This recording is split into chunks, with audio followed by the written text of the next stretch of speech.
Oke Mas, mungkin lain. Bentar kena. Oke. Kayaknya udah cukup ya tentang topiknya itu. Mungkin agak kembali ke basic nih Mas. Kayak misal nih ada satu Oke. negara Yes. itu gimana ya simpelnya ya? Apakah ada kayak skala prioritas Mas? Misalkan gini tadi ada misal konflik kepentingan, sorry, Mhm. negara ingin memenuhi national interest ekonomi mereka. Terus kan ya ada juga negara yang ingin memenuhi national interestnya itu politik mereka. Mhm. Itu ada ininya nggak mas kayak hierarkinya nggak mas? Misalnya kayak negara itu Hierarki. pada awalnya harus first of all harus mentingin kayak politiknya dulu. Mungkin kalau Mhm. politiknya udah baik, mungkin kayak baru bergerak ekonomi. Ekonomi udah baik, mungkin ke culture-nya mungkin. Apa gimana mas sebenarnya? Ada nggak skala Ya, prioritas? lagi jawabannya jujur it depends ya teman-teman. Tapi kalau aku ngelihatnya sendiri, jujur kan bu- kayak mau nggak mau sih teman-teman kayak pasti batin kan kayak ini masnya kenapa sok teoritis banget atau apa. Tapi justru itu penting teman. Kalau kayak teman-teman pengen specifically dan secara sempit apa memberikan statement di bidang akademik itu kayak harus ada basisnya gitu loh. Kan kita nggak bisa ngomong menurutku gini gini gini gini. Itulah kenapa kayak ada citasi, referensi ya. Jujur karena aku mulai make neoclassical realism dulu aku dulu suka banget sama konstruktivisme. Tapi semakin ke sini aku pakai neoclassical realism. Nanti teman-teman bisa baca kayak autornya itu Gideon Rose, terus ya banyak lah. Itu kalau tadi Rehan tanya prioritas ya. Aku jawab pertama pasti ada namanya survival of state dulu. Jadi keamanan itu pasti pertama dan utama. Kayak eh, karena aku di di Korsel ya ini dan aku kemarin sempat ke museum mereka yang memperingati 70 tahun aliansinya sama AS. Kayak Korsel dia bisa bisa apa namanya bisa ada long story short dia bisa berkembang, dia bisa punya Samsung, dia bisa punya Hyundai, dia bisa punya apa lagi ya? Kia dan cebol-cebol konglomerat lainnya itu karena ini argumentasi ya teman-teman. Kalau prioritasnya survival of state, keamanan, gimana negara itu bisa survive, ya itu dia kan selalu ada military guarantee-nya sama AS. Jadi konteksnya kan dulu eh, ini aku pakai Korea aja kelihatannya relevan banget. Eh, habis perang dunia perang dunia selesai kan AS narik pasukannya dari semenanjung Korea kan. Tapi tahun 50 Kim Il Sung dia pengen reunifikasi Korea. Dia izin ke chairman chairman Mao sama Stalin, eh, bos nih gua mau ambil mau reunifikasi, boleh nggak? Lu bisa nggak? Si Stalin sama mau tanya, bisa. Dalam waktu sekian Korea bakal ada di tangan komunis. Oke, sikat gitu. Tahun 50-an eh, Korea War hampir dimenangin sama North Korea kecuali sepetak lahan kecil di selatan di daerah Busan sekitar situ akhirnya eh, General Arthur McDouglas datang, dia mendarat di situ dari Incheon juga, terus dia akhirnya pushback dan seterusnya dan seterusnya. Nah setelah itu eh, eh, presiden dan elit Korea tuh kalau yang apa namanya prioritas mereka itu gimana caranya mereka bisa dapat eh, persekutuan dan military guarantees dari AS. Maksudnya apa? Maksudnya kalau ada unprovoked action, ada unprovoked invasion kayak kayak yang dilakukan Rusia ke Ukraina itu kan unprovoked kan. Itu war of choice, bukan war of necessity. Jadi kayak Rusia sebenarnya nggak bisa aja nggak nyerang Ukraina, tapi dia nyerang kan. Bukan war of necessity kayak kayak negara kita diserang kita harus bela negara itu kan war of necessity. Itu istilah yang penting teman-teman kalau belajar keamanan war of choice versus war of necessity. Jadi kalau ada kasus war of choice, unprovoked war of choice itu intinya US bakal defense, US bakal kirim pasukan, US bakal bela dan seterusnya gitu. Nah itu udah kejamin di tahun 54, ya 50-an lah pokoknya. Nah, karena ada jaminan itu, negara lain kan otomatis nggak bisa dong serta merta bakal nyerang Korea. Nah, karena survival of state-nya udah kepenuhin, dia bisa lanjut ke sektor-sektor lainnya kayak industrialisasi. Dia punya industri berat, industri kimia, industri teknologi. Akhirnya sekarang dia bisa ngembangin budayanya, K-wave, K-culture, dan seterusnya. Itu argumen pribadiku sih, teman-teman. Tapi kalau teman-teman tanya orang lain, katakan dari orang bisnis, itu jawabannya beda lagi. Aku kemarin ambil kelas bisnis di sini, dan profesornya tuh bilang sendiri kayak, menurut saya yang paling penting korporasi itu merupakan ciptaan terhebat di abad ke-21 karena tidak ada negara yang maju tanpa korporasi yang maju. Ya sebenarnya nggak salah sih, kayak Korea kan bisa maju karena Samsung. Samsung tuh dia mencakup 20% GDP sendiri dari Korea Selatan. Ya argumen dia mungkin valid kalau pakai kasus Korea ini. Tapi itu, it depends teman-teman jawabannya.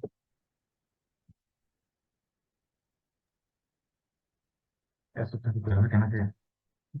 Oh, iya. Teman-teman mungkin ada yang mau ngangkat. Kalau aku rekomendasiin teman-teman ngangkat yang kayak sederhana-sederhananya dulu aja ya. Jangan terlalu fokus ke studi kasus dulu menurutku. Oke, belajar Jadi basic ya, dulu ya. Oke, siap. iya, mungkin tapi teman-teman 23 bakal struggle juga sih kayak soalnya kan mereka belum dapat lecture ya. Gitu. Jadi mungkin ya ada hal-hal yang dari namanya dulu deh national interest ini mungkin apa yang bisa kayak kalian tanyain gitu. Ya, Nomor dua, dua, tiga.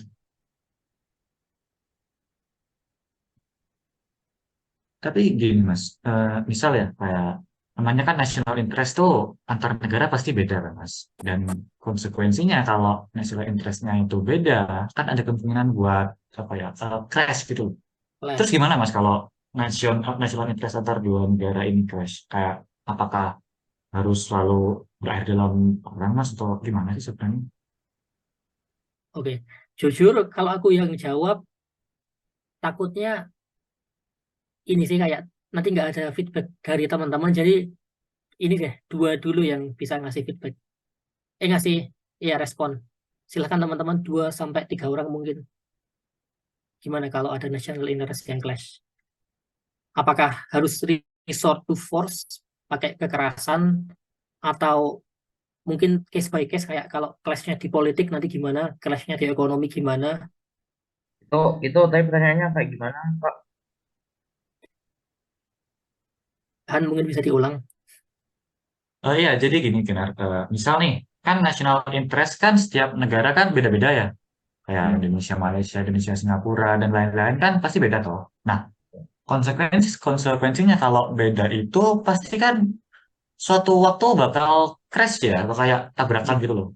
Kayak nggak bisa apa, aku maunya ini, tapi dia maunya itu. Gitu. Kalau gitu itu kayak gimana? Apa harus dalam konteks hubungan internasional nih kayak apa harus berakhir dalam cara perang atau gimana? Kalau menurutku sih itu kita ya nggak mau kurang punya sih kan sebagai aku kan sukanya orang suka ya perdamaian gitu walaupun cuma bilang otakku ini suka lebih mau ngarah bertengkar tapi menurut hatiku ini kayak mau berdamai kayak ya dan langsung ke caranya itu pertama-tama kita harus ngomong-ngomong mengutamakan cara diplomasi terlebih dahulu kayak kok kok kita kita misalnya mau ngeklaim itu kayak kita aslinya merupakan eh, kayak pokoknya kita memiliki batik. Nah, misalnya kan Malaysia kan itu kan juga mau batik juga. Kita ya juga harus jangan sampai selisih atau kita mungkin kayak itu apa itu kayak di masa lalu kita ya kan juga gak mau konfrontasi juga katanya Indonesia kan ceritanya itu salah satu ceritanya yang terlansir dari alinea keempat muka Undang-Undang Dasar 45 itu katanya ikut melaksanakan ketertiban dunia berdasarkan itu kedamaian abadi gitu. Ya kita ya gak mau terulang lagi kayak konfrontasi sama Malaysia dulu misalnya. Oke, Jadi, thank you, Kenar. Jawabannya singkatnya diplomasi ya. Good point. ya 1 sampai 2 orang lain lagi.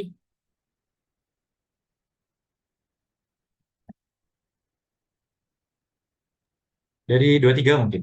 Kalau dari 22 pasti ya paham ya jujur aja kayak kalian ada satu matkul yang memang menjawab pertanyaan. Jadi mungkin dari 23 ada yang mau ngasih saran atau argumen atau pendapat. Jasmine mungkin, Ahid mungkin, Banyu, silakan. Yang ya.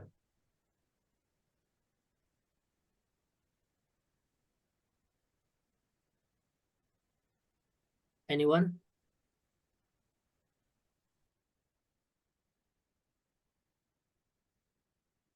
Oke, mungkin aku langsung aja ya, biar kita bisa langsung sat-set lompat ke topik yang lain. Tadi good point dari Kennard, ya diplomasi. Dua-dua udah ambil ya. Matkul ada kode 2 nanti teman-teman namanya negosiasi dan diplomasi. Ya, diplomasi kan simpelnya penyelenggaraan hubungan internasional dengan cara damai kan. Jadi selama ya simpelnya aku dulu masih ingat Pak Dugis ngajarin spektrumnya cuma 2 teman-teman. Kalau masalah hubungan antara negara itu, ini lagi of simplifikasi ya, namanya aja spektrum kan. Spektrum kan kalau nggak sini, situ. Nah, spektrumnya yang di sini ada kooperasi, yang di sini ada konflik.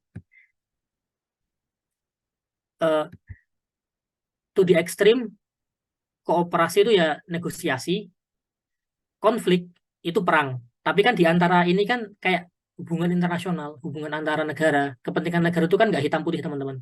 Kadang abu-abu hitam dikit, abu-abu gelap, abu-abu terang gitu. Kalau tadi lagi Kenneth kan nyinggung tentang konfrontasi ya. Konfrontasi kalau teman-teman belajar di nanti ada matkul strategi dan tata kelola strategis itu kan termasuk spektrum konflik ya.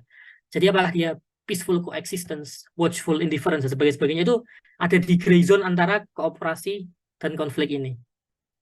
Tapi satu poin yang bisa aku mention tentang diplomasi, kayak diplomasi itu kan gimana caranya sampai ke common ground kan. Aku maunya ini, kamu maunya itu, tapi kita butuh satu sama lain. Atau kita pengen mencapai hal yang lebih besar yang aku sendiri atau kamu sendiri lakukan nggak mau. Akhirnya ada yang namanya negosiasi. Negosiasi itu kalau bisa disimplifikasi itu namanya tit for tat. Jadi kayak aku ngasih ini, kamu ngasih itu negosiasi teman-teman. Jadi kayak kalau kita minta itu kan namanya ngemis kan, itu namanya grant, namanya hadiah, hibah gitu, beda. Jadi sebenarnya gitu kayak kayak eh, eh, apa ya? Ya banyak sih sebenarnya contoh negosiasi. Ini sih yang studi kasus yang sering muncul di kasus Nepal dulu tuh kayak gimana Indonesia negosiasi sama Google tentang pajak.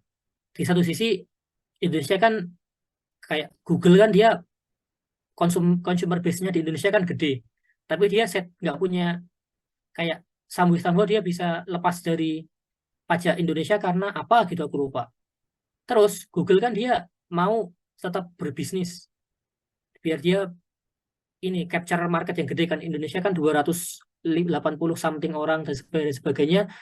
Tapi kalau dia nggak bayar pajak, dia terancam AdWords di ban gitu kan. Ya jadinya negosiasinya eh, Google boleh berbisnis di sini, dia bayar pajak, tapi pemerintah Indonesia ngasih beberapa kemudahan seperti apa gitu. Ya itu gambaran singkatnya dari negosiasi teman-teman. Jadi kayak tit for tat gitu. Quid pro quo lah kayak eh, apa namanya? Aku ngasih ini, kamu ngasih itu, kita setuju, deal. Ya. Jadi gitu. Kalau nggak bisa at the extreme, ya tadi Google di ban dari Indonesia, Indonesia nggak bisa pakai service Google, Google nggak dapat revenue dari Indonesia. Kalau negara bisa jadi kayak pemutusan hubungan diplomatis, dia nutup duta besarnya di sini. Kayak yang sempat terjadi sama Indonesia Cina pasca G30 SPKI, dan itu kan baru baru apa namanya normalisasi di era siapa ya? 10 tahunan kalau nggak salah, lupa aku. Pokoknya gara-gara G30 SPKI hubungan diplomatik Indonesia dan Cina itu bisa itu kan itu teman-teman di antara kooperasi dan konflik kan dia dia nggak benar-benar damai tapi nggak benar-benar konfliktual, yaitu yang sulitnya di situ. Oke, itu lanjutkan. Jadi ya mungkin kalau teman-teman dari 23 ya utamanya kayak kalau sedikit bingung kayak mengenai topik national interest ini, kalian itu bayangin aja kalau eh, ini negara itu jadi manusia aja. Kayak sederhananya mungkin kayak oh kalau aku sama temanku ini beda tujuan tuh kayak gimana sih? Nah, kalau kalian udah bisa ngebayangin dari hal yang simpel gitu, eh, kalian bakal kayak mudah banget sih ngembanginnya tentang national interest ini. Mungkin aku mau lanjutin ke power ya, tapi eh, aku aku ringkas dulu yang sama diskusi tadi ini. Jadi Oke. national interest ini ya sesuai namanya ya, itu kan tujuan nasional. Jadi tujuan yang dimiliki negara untuk ya pasti untuk mengembangkan dan sejahterakan keadaan negaranya lah. Dan umumnya national interest itu ada tiga subtopik ya kayak eh, pertama itu ekonomi, identiknya mungkin dengan perdagangan, terus budaya tadi sama masyarakat ya.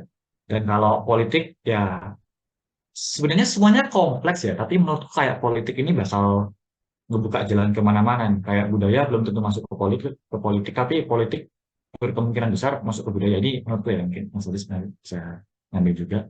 Dan namanya dan ya konsekuensinya national interest kan salah satunya kan nggak pasti sama setiap negara. Nah itu kalau crash teman-teman ini bisa kayak again bayangin kayak diri kalian sebagai negara atau simplified negara sebagai manusia ya pasti yang pertama itu kalian bisa omongin dulu lah dengan baik-baik. Ini diplomasi dan sama negosiasi. Jadi kayak kalian mau eh, itu tadi kayak apa yang bisa kalian berikan, tapi ya lawan lawan kalian itu bisa berikan juga ya tit for tat, quid pro quo mas ya tadi ya. Dan kalau diplomasi ini kok nggak nemu-nemu, kok buntu-buntu terus, nah ini ya sebenarnya jangan dilakuin ya. Kalian kan jadi manusia kan juga sebenarnya kan nggak suka atau buat tengkar sama orang lain gitu misalnya. Dan negara itu ya hampir sama kayak keadaan perang ini kan sesuatu yang tidak ideal ya. Kalian itu bakal jadi nanti bakal jadi pusat perhatian kayak yang Rusia alami sekarang kan dapat sanksi di mana-mana, Rusia jadi bahan apa? Ini jadi bahan bully lah gitu. Dan Ukraina juga sebenarnya kan ya nggak selalu plus-plusnya keadaan mereka kan walaupun diserang nih, tapi digambarinnya nggak selalu baik loh sebenarnya Ukraina gitu. Jadi untuk mencegah kalian dapat spotlight yang belum tentu baik itu ya kalian ngomongin dulu secara diplomasi dan ya harus nyiapin negosiasi juga. Ini ada tambahan dari Mas tadi soal tentang national interest ini. Ya, mungkin cukup. Kita kan kayak eh, ngegores eh, apa namanya singkatnya aja pengantar sama review mungkin teman-teman yang habis dapat kelasnya. Iya kan ya? Kemarin kan national interest atau Jujur belum sama sekali sih Mas, kayak angkatan 23 ini stop di sebelum national interest itu. Jadi sebenarnya kayak apa, kami oh ya kenapa bukan kan? milih topik ini nih biar ya seenggaknya mungkin mereka bakal kebingungan sekarang ya, tapi nanti waktu di kelas tuh bisa ya lebih aktif lah, maksudnya lebih paham duluan gitu loh. Itu Mas jadi. Mungkin, oh ya ada tambahan dari Mas itu bisa Eh, saya lanjutin ke power. lanjut aja nggak apa? Oke baik. Nah untuk topik selanjutnya ya teman-teman ya, ini kalian bakal suka kalau tentang ini perang-perangan mungkin ya. Jadi gini, power ya sesuai namanya kan kekuatan ya. Tepatnya itu kekuatan nasional. Nah, untuk spesifikasinya, power itu ada tiga jenis. Pertama soft power, terus hard power, sama yang agak spesial dan dia jujur agak baru juga konsepnya smart power. Jadi sesuai namanya ya soft power. Soft power ini kalau digambarin tuh kayak hal-hal yang nah, gimana jelasinnya? Tidak terlalu materialistis lah, kayak misal Korean Wave itu kan penyebaran budaya ya, dan itu termasuk soft power. Gitu. Karena tadi buat susah banget buat apa sih ngekonkretin budaya gitu loh. Sebaran budaya terus kayak kekuatan negara tapi bukan militernya kayak mungkin mereka punya prestisi tertentu mungkin kayak anggota-anggota Uni Eropa misal. Itu kan kayak mereka itu boncengin prestisinya Uni Eropa toh walaupun mereka dalam tanda kutip negara kecil, kayak negara-negara di Eropa Timur, tapi tetap mereka itu dianggapnya itu nggak selalu sebagai negara kecil di Eropa Timur, tapi sebagai sebuah anggota dari suatu organisasi yang beneran prestisius. betul jadi prestisi, terus budaya, dan hal-hal lain yang intinya kayak susah banget dibayangin berkaitan erat dengan budaya. Intinya itulah. Terus selanjutnya hard power ya. Ini ya sesuai namanya ya kayak counterpart atau kayak lawannya soft power. Jadi unsur-unsur yang materialistis, yang beneran kayak berbentuk gitu loh. Misal kayak senjata nuklir, terus persenjataan, teknologi tempur, dan teknologi-teknologi lain ya. Intinya perbedaan dari soft power sama hard power ini, hard power itu identik banget dengan militer, sedangkan soft power ini identik banget dengan budaya. Nah, untuk smart power ini merupakan kombinasi dari dua konsep itu. Jadi gabungin aspek-aspek dari soft power dan tapi juga ngambil dari hard power-nya juga. Eh, Kalau digambarin ya, misal suatu negara nih, mereka ingin mendapatkan atau mencapai national interest-nya itu lewat soft power. Ya mereka cuma tinggal kayak gimana caranya biar budayaku ini lebih populer daripada negara lain. Harapannya nanti budayaku yang pasti diboncengi sama nilai-nilai negara dan mungkin national interest itu bisa masuk ke negara lain. Kalau hard power ya mungkin jelas ya kayak militer kayak gimana caranya bikin negara tangga itu takut. Wih, lihat loh kayak Indonesia ini punya jet-jet tipe-tipe ini gitu. Atau bahkan nanti ke depannya, oh lihat Indonesia punya kapal induk gitu. Nah, ininya mengintimidasi eh, negara tetangga melalui militer dengan harapan nanti negara itu bakal kayak sedikit nurut lah sama kemauan kalian dalam kata lain national interest kalian. Nah, kalau smart power ini ya kombinasinya tadi ya. Mungkin kalau di umpamanya itu kayak aku baca tapi lupa dulu dari mana. Intinya Inggris itu semenjak masa-masa kontemporer itu nggak terlalu ngefokusin kayak Navy-nya, ya tetap kuat sih Navy-nya, tapi nggak terlalu menekankan di sana karena mereka juga ngandelin kayak intelijen, kayak diplomasi mereka juga ngandelin prestisi mereka. Jadi intinya nggak cuma militer-militernya aja yang bakal mereka gunain buat national interest, tapi juga aspek-aspek lain seperti intelijen dan hal-hal lain tuh yang abstrak gitu. Mungkin itu ya pengantar dari aku. Untuk Mas Aziz mungkin ada tambahan. Hmm. Oke, aku serahin ke teman-teman dulu sih kayak waktu teman-teman dengar power, tapi sebagai konteks setelah kalian masuk dan sebagai mahasiswa hubungan internasional ya kayak apa sih power itu? Itu dulu. What is power? Kekuatan, Iya, nggak salah sih. Terus jadi lanjut deh, apa itu kekuatan? kemampuan sebuah negara, pokoknya kayak kemampuan sebuah negara untuk kayak kuasa gitu loh, kayak ada hubungannya dengan kuasa. Oke, kuasa. Yang lain, gini deh, apa satu kata yang kalian asosiasikan dengan power, dengan kekuatan?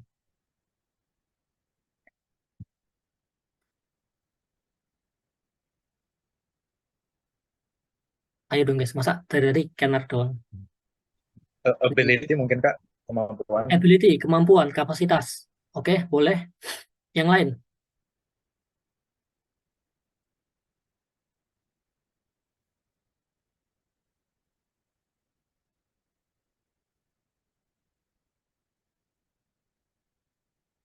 iya. Oke, lanjut aja.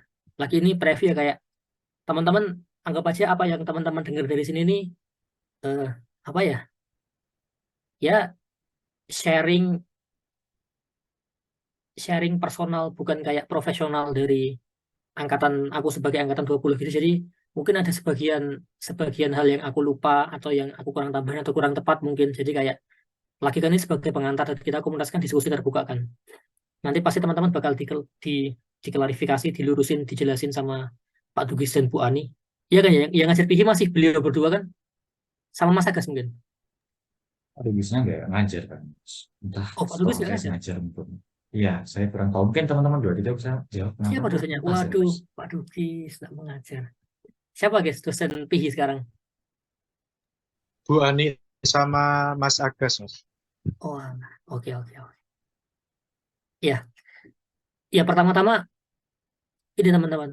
Mungkin aku bicara tentang operasionalisasi dulu ya. Operasionalisasi itu maksudnya gimana kita mendefinisikan sesuatu. Kayak nanti teman-teman bakal belajar terutama dalam kepenulisan pentingnya operasionalisasi. Jadi kayak kalau teman-teman mau pakai kata power dalam paper teman-teman atau apalah, itu teman-teman harus jelas dulu di awal operasionalisasi power sebagai apa, define power sebagai apa. Karena operasionalisasi itu penting, sebenarnya banyak tujuannya, tapi tujuan yang simpel itu ini, menyamakan persepsi antara apa yang dimaksud oleh teman-teman sebagai penulis, sebagai pembicara, mungkin dengan audiens. Jadi kayak ketika teman-teman udah masuk ke diskusi di tulisan atau diskusi selanjutnya kayak oh power tuh ini. Jadi teman-teman bisa lebih menghasilkan ya hard power, soft power dan seterusnya dan seterusnya. Jadi kalau nggak salah aku ingat most widely used definition of power di HI itu dari Realis, dari Morgenthau. Aku lupa frasa spesifiknya apa, tapi gambaran kasarnya itu kemampuan untuk memaksa orang lain melakukan hal yang mereka tidak ingin lakukan, tidak suka gitu. Jadi gimana contohnya? Ini deh buat contoh power. Katakan ini kan ada divisi ilmiah Himahi ya. Katakan aku kepala divisinya, Rehan sama Caca membernya. Aku asumsikan aku punya power terhadap Rehan dan Caca. Rehan, kalau aku suruh kamu nulis eh, rekap rekap diskusi ini selama 1000 kata, terus nanti jam 23.59 harus kelar, Rehan sama Caca mau nggak?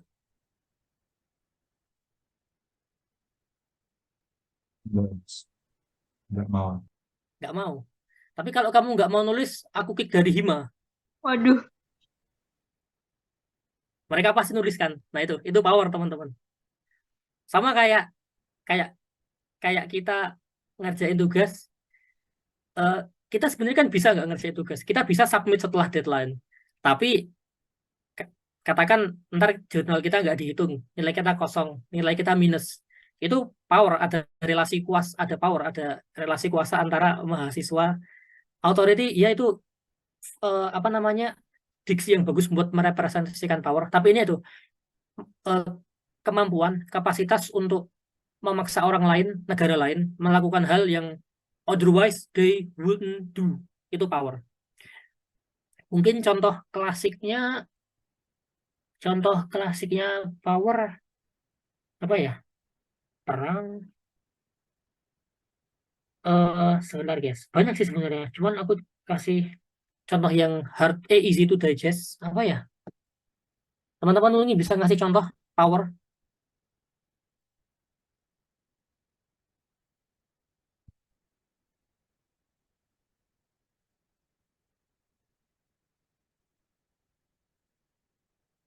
eh Ini powernya ini kayak gimana Mas? Apa dalam negara gitu? ya, power power dalam hubungan internasional, fenomena yang ada unsur powernya. Apa teman-teman? Biasanya ini yang ada kaitannya sama konflik sih. Gimana? Teman-teman bisa Ya, nggak? bisa.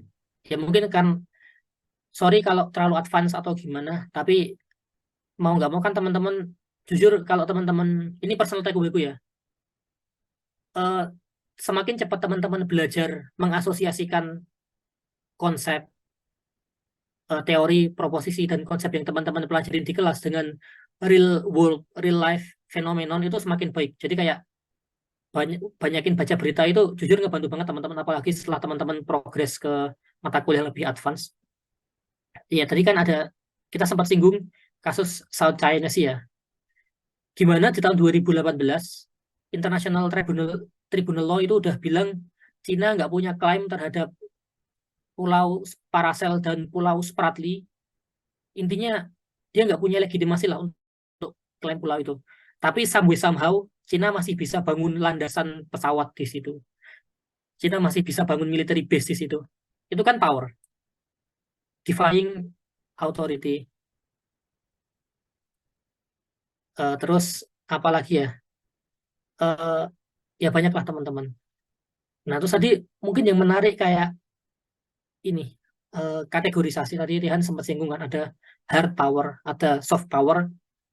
Ini sebenarnya kalau mau dijelasin, mau dielaborasikan bisa panjang, bisa lumayan komprehensif, tapi mungkin simpelnya yang satu sifatnya tangible, hard, yang satu sifatnya intangible, soft.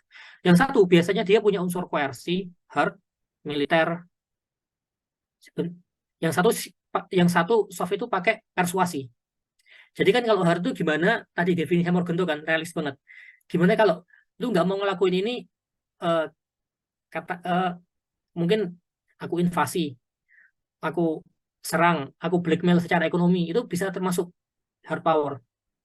Nah, tapi soft power itu gimana negara lain itu melakukan apa yang kita mau tanpa tanpa tanpa koersi, tanpa disuruh. Jadi secara volunteer melalui persuasi gitu. Jadi kayak kayak yang jujur aku nggak tahu ini, ya benar. Ini most cited example of soft power ya pasti selalu Korean Wave, kayak karena fanbase-nya banyak kan. Itu kan termasuk soft power tuh, kayak katakan orang negara itu kan pasti pengen ya citranya di mata internasional itu bagus. Terus others view them favorably dan seterusnya dan seterusnya. Itu kan dicapai melalui melalui katakan Korean culture, Korean Wave gitu. Eh, Orang-orang tahu Blackpink, BTS, tahu K-pop, eh, tahu apalah apalah. Itu kan secara nggak langsung mereka punya view yang positif terhadap Korea, dan secara volunteer mereka kadang meniru meniru apa namanya budaya-budaya mereka. Secara volunteer mereka beli fotokartnya BTS, mereka beli konser mereka dan jadi insentif buat itu kan secara volunteer. Jadi itu teman-teman yang bedain, satunya tangible, satunya intangible, satunya koersif, satunya persuasif, dan seterusnya dan seterusnya. Ya, balik lagi aku paling suka sebenarnya ini sih, kilas berita, karena ya tadi kayak kalau kita cuma tahu tahu konsep yang abstrak itu kan kayak buat apa gitu lah.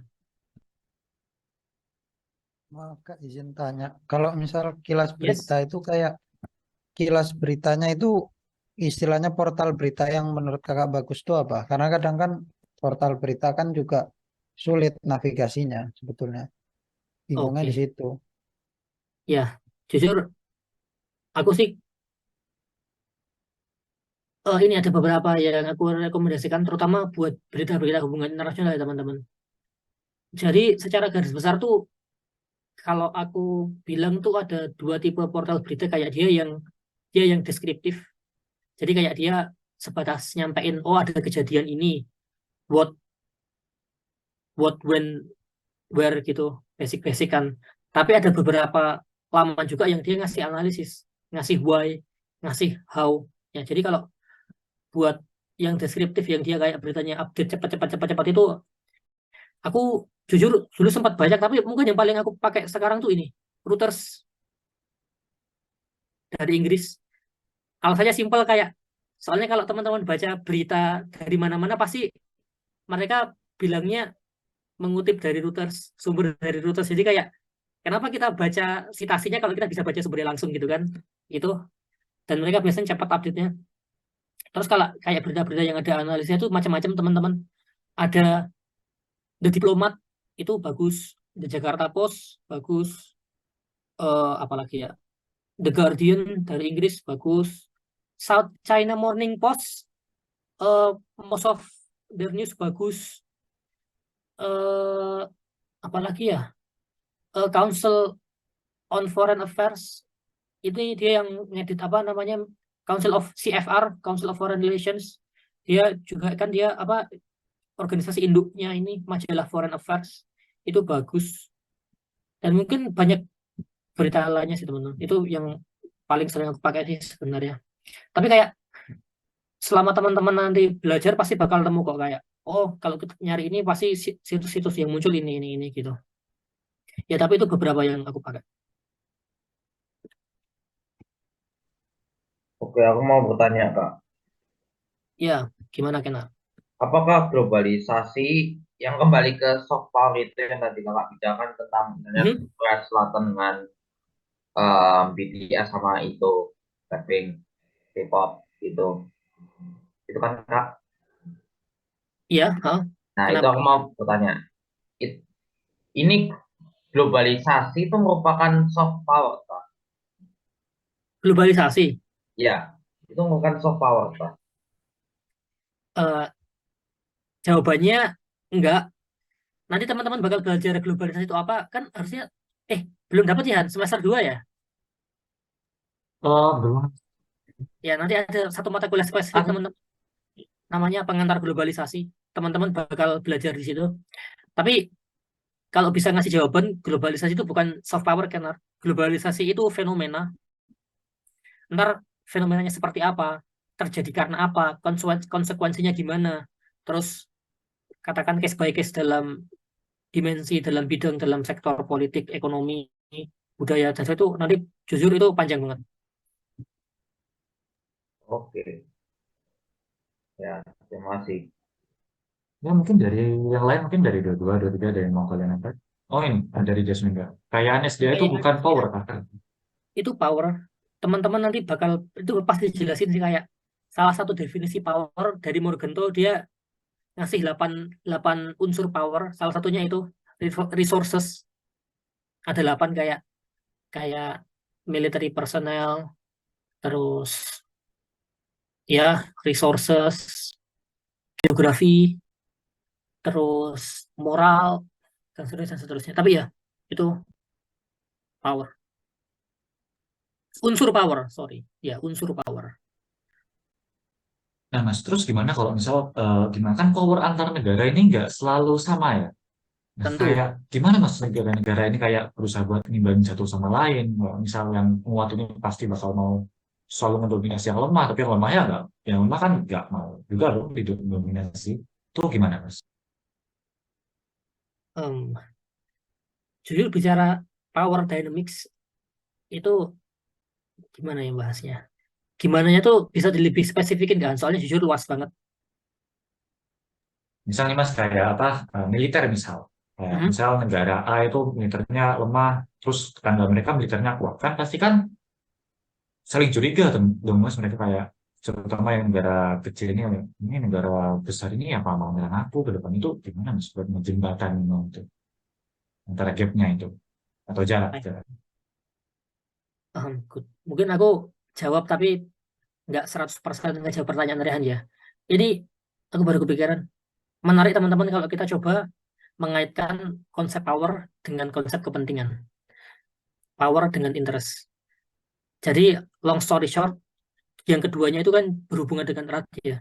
Karena power suatu negara itu menentukan aktualisasi dari interest, dari kepentingan mereka. Maksudnya aktualisasi itu kayak gini, apakah suatu kepentingan negara itu bisa dicapai atau enggak dicapai, bisa terrealisasi atau enggak, itu kan tergantung dari kapasitas mereka kan, dari powernya kan. Nah, di sisi lain juga, sampai tingkatan tertentu, kapasitas dari suatu negara itu bakal menentukan ini, eh, kecenderungan kepentingan mereka. Simpelnya gini aja deh, kayak kita bandingin Indonesia dengan yang kontras tuh mana? AS deh yang gampang. Indonesia kan debatable, tapi anggap aja kita masih developing country. Kita middle power gitu kan. Kita nggak maju-maju banget, tapi nggak miskin-miskin banget. Kita nggak lemah-lemah banget, tapi nggak kuat banget. Dengan AS, yang katakan ekonominya nomor 1, militernya nomor 1. Itu kan pasti kayak kepentingan kita sama mereka beda dong. Masalah kepentingan contohnya kayak kayak eh, tentang South China Sea deh. AS, dia walaupun dia jauh banget, ribuan kilometer, belasan puluhan ribuan kilometer dari South China Sea, tapi dia masih ngebela freedom of navigation dengan dia ngirimin patroli lokal, patroli rutin, armada aircraftnya apa namanya, Indo-Pacific Command. Pokoknya dia selalu standby lah di situ. Sedangkan kita yang itu di apa namanya, di halaman depan, di halaman belakang kita sendiri aja, kita cuman bisa bilang, kita cuman paling mentok ini, eh, deklarasi ini itu. Kita cuman bisa berpegang sama politik non alignment. Apa namanya? Non alignment tuh bahasa Indonesianya Farhan, Rehan, apa sih? Non-blok ya? Non-blok. Nah, jadi kayak kita sebenarnya nggak suka sama Cina, tapi kita juga nggak mau nyinggung Cina secara eksplisit. Itu kan beda banget kan. Jadi contohnya seperti itu deh. Terus mungkin masalah ya lain-lain. Jadi gitu teman. Jadi ada hubungannya antara interest dengan power. Apa hubungannya konstitutif gitulah. Yang satu mempengaruhi yang lain mempengaruhi yang ini. Ya, Bima gimana? Ini Mas, saya pengen bertanya soal power tadi. Mhm. Suatu negara itu harus memaksimalkan powernya atau apa ya, ngambil power semoderat mungkin sehingga negara tetangganya itu nggak merasa terancam gitu Mas. Oke, Itu yang good mana? question. Ya, eh sebentar. Let me organize my thoughts. Sebentar. Ya, ini jujur kalau mau dijawab, aku kan baru dapat topik-topik beginian di mata kuliah kode 4 ya teman-teman. Jadi sorry kalau teman-teman mungkin ada konsep yang belum dapat atau harus ngelompat beberapa itu. Tapi nggak apa-apa. Justru itu kan kayak asiknya sharing sama orang yang lebih tua kan karena kita bisa, nah gitu lah. Ya, sebenarnya ini tergantung ini sih, aspirasi. Aspirasi kuasa. Ada konsepnya sendiri. Kayak, sebentar. Kayak, kayak apa ya? Sorry, tadi pertanyaanmu gimana? Bima, sorry banget. Suatu negara itu lebih baik memaksimalkan powernya atau apa ya, powernya moderat aja biar negara di tetangganya itu nggak merasa terancam gitu. I see. Ya itu ujung-ujungnya case by case ya. Kayak kayak ini aku bilangnya sebagai aspirasi kuasa aja ya. Aspirasi kuasa itu kan kayak negara ini secara secara statement, secara pernyataan, secara tindakan itu mau seperti apa. Nah, ini balik jawabannya case by case kayak mungkin jujur aku kasih jawaban pakai case tadi aja yang biar lebih masuk kayak salah satu alasan kenapa eh, AS agak wary sama Cina itu karena karena gimana ya? Jadi apakah negara itu eh aku takutnya ya ujung-ujungnya case by case sih kayak gini aja. Teman-teman bandingin naiknya Cina sama naiknya India. Di antara keduanya mana yang lebih diakomodasi dalam artian direspon dan direspon dengan positif sama komunitas internasional. India kan. Karena apa? Sebenarnya kan mereka sebenarnya mirip-mirip kan kayak mereka negara-negara populasi besar, ekonomi mereka juga gede, terus sektor pertahanan mereka bagus, sektor ekonomi mereka bagus walaupun Cina sama India lumayan jauh dan seterusnya dan seterusnya. Tapi kenapa pertanyaannya eh, komunitas internasional, terutama AS itu dia lebih lebih lebih favorable, lebih mengakomodasi India daripada mengakomodasi Cina. Karena ya ini aspirasi mereka berbeda. Kayak kayak Cina kan tadi kan aku bilang ya teman-teman, aspirasi itu kan bisa kita lacak dari statement statement pengambil kebijakannya, katakan presidennya, katakan kementerian luar negerinya dan sebagainya. Mereka yang punya andil dalam pengambilan kebijakan luar negeri negara atau dari kelakuannya. Soalnya kan kadang apa yang mereka nyatakan sama mereka lakukan itu beda. Cina itu dia selalu statement nggak mau jadi hegemoni. Xi Jinping di tahun 2018-19 dia bilang apa ya, bla bla bla pokoknya peaceful coexistence between US and China gitu loh. Jadi intinya Cina ini aku nggak pengen jadi hegemoni, aku nggak pengen take over posisi kamu, aku nggak pengen menyebarkan komunisme ke penjuru dunia dan sebagainya. Tapi di sisi lain kelakuan dia bikin Belt and Road Initiative. Dia dia eh, dia itu sih sebenarnya pertama Belt and Road Initiative. Dia bikin bank tandingannya World Bank, namanya New Development Bank kalau nggak salah, dan seterusnya gitu kan. Nah, jadi kan kayak kelakuan dia ini itu kan secara nggak langsung dia punya aspirasi bahwa dia pengen menawarkan alternatif nih. Oh, buat negara-negara berkembang, lu daripada minjem dana pembangunan ke AS, ke World Bank, lu minjem ke gua aja, gitu. Secara nggak langsung kan dia aspirasinya di, kadang bisa dipersepsikan sama AS, oh nantang nih dia gitu. Sedangkan India dia kan diem-diem aja, kayak ya paling gua ngirim orang ke lu belajar kayak biar jadi eksekutif teknologi Satya Nadella Microsoft, eh, terus Google dan sebagainya. Terus ya kita kerjasama militer dan sebagainya. Tapi dia kan nggak bikin tandingan gitu kan. Nah, jadi kalau kamu pertanyaannya harusnya seperti apa, itu jujur nggak ada yang bisa jawabnya. Soalnya kan tadi case by case, dan sekalipun kita bisa bisa mengkaji dari pernyataan dan kelakuan mereka, itu kan sebenarnya nggak ada yang tahu pasti kecuali si pengambil kebijakan itu. Katakan si presiden atau si menteri luar negeri dari suatu negara.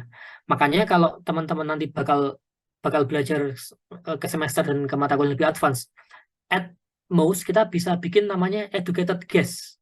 Jadi kita nggak bisa bilang kayak, oh Cina bakal gini, AS bakal gitu. Kita bisa, oh kemungkinan besar Cina bakal gini karena gini gitu. Itu namanya educated guess. Gitu Bima.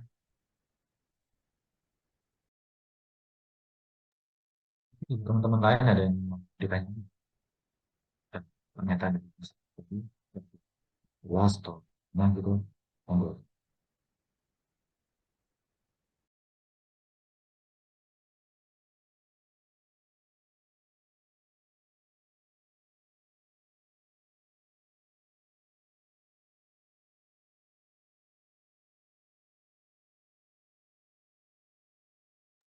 Oke, ini juga karena apa? Jujur udah agak ini udah jam setengah 9 dan hampir kayak kelas 2 SKS ini gitu. Ya komen yang online. Mungkin kalau mulai aku simpulin ya dari apa yang kita bahas dari national interest. Jadi intinya national interest ini kepentingan nasional, sesuatu yang ingin dicapai oleh negara. Dan bentuknya itu macam-macam dan ada di sektor yang macam-macam juga, ada ekonomi, politik, sama budaya. Nah, kalau tentang power, tadi udah aku uh, klasifikasiin ada 3, ada soft power, hard power, sama smart power. Soft ini kekuatan yang apa ya, istilahnya abstrak kayak budaya gitu. Kalau hard power itu hal unsur-unsur materialistik kayak senjata. Oh ini mungkin bisa jawab Mas Ajis ini. Pertanyaan dari Jasmine. Alasan masih banyak wilayah yang kaya SDA, tapi powernya kalah kuat itu bagaimana Mas? Ya, good question. Jujur ini jawabannya bakal teman-teman temui di mata kuliah lebih advance, tapi ada namanya ini. Ini sebenarnya bukan bukan katakan konsep yang well established, tapi ada frasa namanya resource curse. Intinya yaitu negara yang dia punya sumber daya alami banyak, biasanya dia less developed daripada negara-negara yang nggak punya resources. Namanya resource curse teman-teman. Kayak teman-teman lihat aja Indonesia, Arab, dan sebagainya. Ya, itu sebenarnya jawabannya banyak ya. Aku nggak bisa kasih jawaban spesifik, Jasmine, soalnya jujur aku nggak mendalami ini. Tapi itu emang ada apa namanya ada scholars yang mengkaji itu. Farhan mungkin dia kan bilang ini teorinya Richard Auty bisa dijelasin eh, apa namanya proposisinya. Jadi apa yang dimaksud dengan itu? Ya mungkin singkat aja. Maaf, maaf. Oke, jadi mungkin aku juga jujur sepengetahuanku juga sedikit-sedikit mengenai ini, tapi aku sudah mengenai garis besarnya. Garis besarnya adalah mengenai resource curse ini tergantung bagaimana negara-negara yang punya sumber daya alam memadai secara teori ini kemudian mengalami yang dinamakan bahkan menjadi negara gagal. Kita lihat dalam konteks ini Kongo dan juga di Afrika Tengah mereka punya punya kobalt, punya tembaga, punya Gurley and Diamond, namun at the end mereka mengalami gagal dan ini sendiri difokuskan kepada bagaimana birokrasinya sendiri yang ditekan Richard Autry. Mungkin itu Kak mungkin. Oke, birokrasi ya. Jujur, ya. Mungkin jawaban singkat yang aku bisa jawab karena simpelnya resource nggak serta-merta mendeterminasikan kapasitas dari negara kan. Kan resource itu kan dia cuma input kan. Dia harus digunakan dulu, harus diutilisasi dan sebagainya. Dan jujur aku nggak pernah baca teori atau konsep proposi yang menjelaskan itu secara panjang lebar, secara elaborate gitu loh. Tapi ya itu. Oke gitu. Rehan mungkin bisa dilanjut. Ya, mungkin aku lanjutin yang tadi. Jadi power itu klasifikasinya ada 3, yaitu hard power, smart power, soft power, hard power, sama smart power. Di mana smart power ini gabungannya unsur materialistiknya hard power, tapi smart power juga mengadopsi kayak unsur-unsur atau objek-objek yang abstrak dari soft power. Dan ini kayak jadi salah satu alasan kenapa lecture atau materi national power national interest sama power itu berdekatan, karena kedua topik ini sebenarnya berkaitan. Nah itu tadi kayak buat berhasilin menyuksesin national interest yang diinginkan negara, ya umumnya negara itu bakal menggunakan power mereka. Itu teman-teman. Mungkin itu sih dari aku. Mungkin Mas Anjis ada kayak closing statement atau gimana?